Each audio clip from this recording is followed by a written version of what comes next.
Oke, Assalamualaikum dan selamat petang. Nama saya Muhammad Arsyad bin Abdullah, BE 1810673. Oke, tajuk proposal saya adalah mengkaji upacara kematian suku kaum Bajau di Pulau Amadal sempurna. Oke, sinopsis pasal kematian.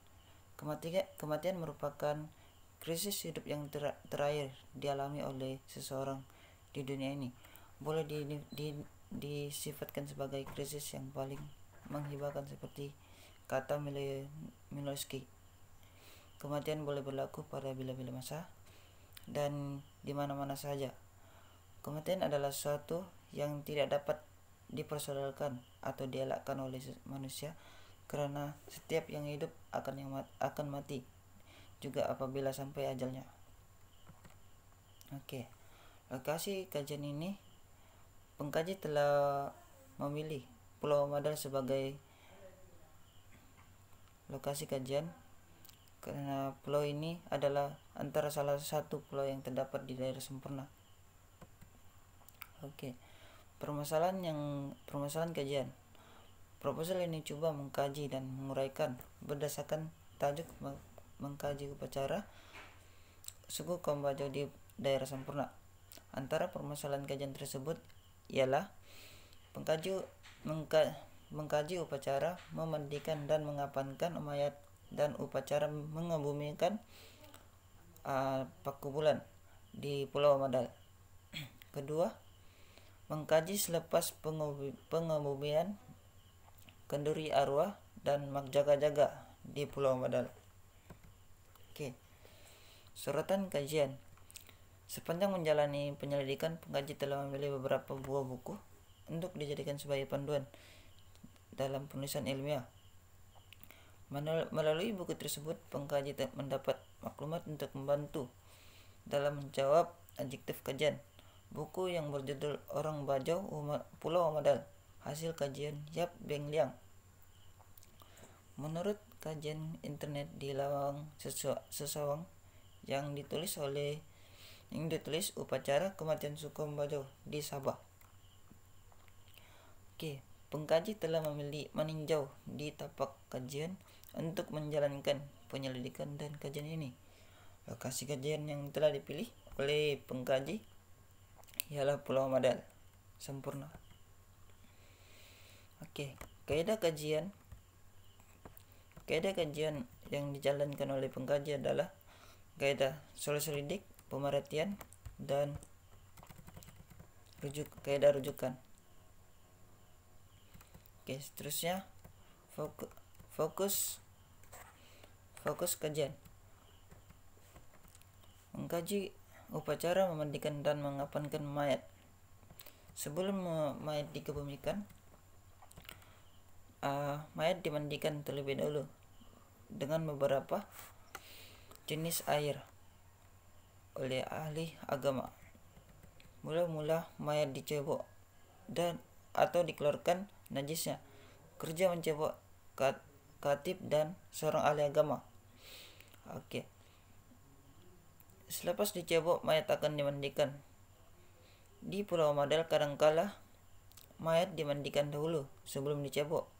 Tetapi menurut pendapat sesetengah penduduk adalah lebih baik jika mayat dicebok dahulu baru dimandikan. Oke. Setelah mayat dimandikan, rambut akan dibersihkan bagi menghilangkan daki rambutnya. Mereka menggunakan air lubi, yaitu santan yang berwarna putih. Bagi orang dewasa lazimnya 5 atau 7 mangkok air lubi digunakan, manakala bagi kanak-kanak 3 mangkok saja. Setelah daki hilang, disusuli dengan penggunaan air. Setelah penggunaan air lubi disusuli oleh penggunaan air 9. Air ini juga merupakan air suci yang ditapis baik-baik. Oke. Seterusnya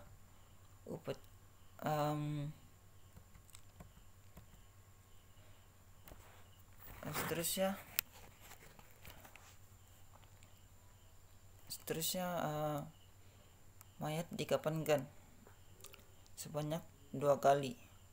Lapisan pertama terdiri pada baju dan seluar putih yang tersebut tadi. Setelah dikenakan pakaian itu, kedua tangannya diletakkan di atas dada dan jari telunjuk tangan kanan kirinya dibalut dengan sejalur kain putih. Setelah dikafankan, si mati akan disembayangkan, yaitu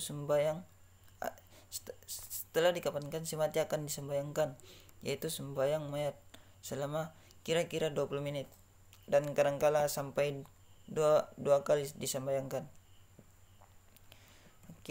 Seterusnya upacara pengebumian. Selepas disembayangkan, si mati boleh dikebumikan mengikut hukum Islam. Mayat harus dikebumikan pada hari itu juga. Tetapi di Pulau Madal, kadangkala karena terpaksa menunggu kedatangan kaum kerabat, mayat disimpan di dalam rumah untuk beberapa ketika, dan ada kalanya untuk subuh sehingga dua hari sebelum dapat dikebumikan. Tetapi perkara ini jarang berlaku karena biasanya kaum kerabat yang telah menerima berita tentang kematian akan segera datang menziarahi mayat tersebut. Apabila mayat sudah tersedia dibawa ke kuburan, sekali lagi dibunyikan gong sebagai isyarat ketika hendak diusung ke kuburan keluarganya. Seterusnya mengkaji selepas pengebumian kenduri arwah dan jaga-jaga. Kenduri arwah pada hari pertama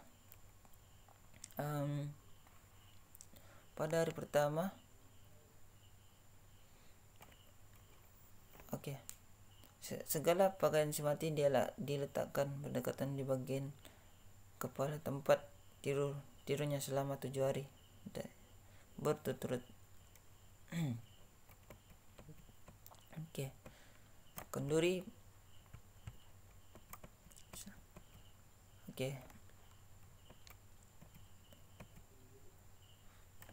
Kenduri hari pertama disajikan 3 piring. Dan pada hari kedua 5 piring, dan pada hari ketiga 7 piring, dan hari-hari seterusnya walaupun bilangan piring yang dihidangkan itu ditetapkan semasa doa dibacakan, namun selepas bacaan doa bilangan piring ditambah mengikut jumlah tetamu yang ada. Kenduri hari ke-7 yang paling besar dan istimewa sekali karena bilangan orang yang hadir itu juga lebih ramai berbanding hari-hari kenduri sebelumnya. Selepas kenduri dan bacaan doa siang hari itu, tiap-tiap malam, yaitu selepas sembahyang Isya dari hari pertama hingga hari ke-7 akan diadakan majelis mengaji, yaitu bacaan ayat Al-Quran dan jaga-jaga oleh keluarga si mati bersama-sama tetamu yang lain.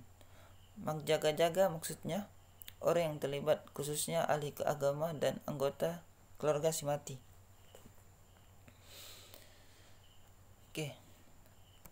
Sehingga mereka tidak tidur semalaman.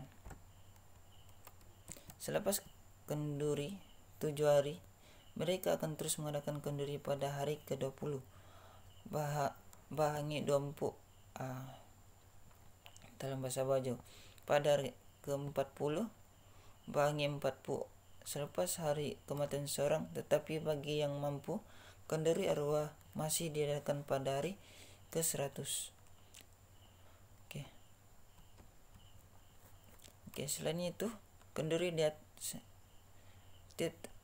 selain kenduri di atas, tiap-tiap tahun sebelum hari raya haji dan hari raya puasa, yaitu sehari sebelum perayaan itu, kenduri arwah diadakan. Seterusnya limitasi. Limitasi. Pengkaji ingin menyebut tentang limitasi kajian di dalam upacara kematian suku kaum Bajau di Pulau Madal sempurna.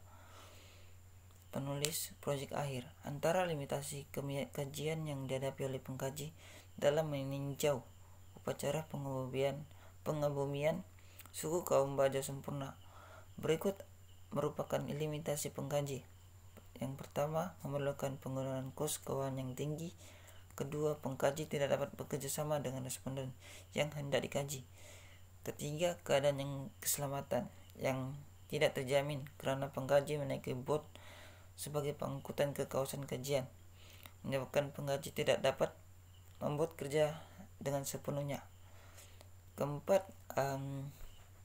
pengkaji mempunyai masa yang terhad untuk menemubual atau membuat soal selidik kepada responden.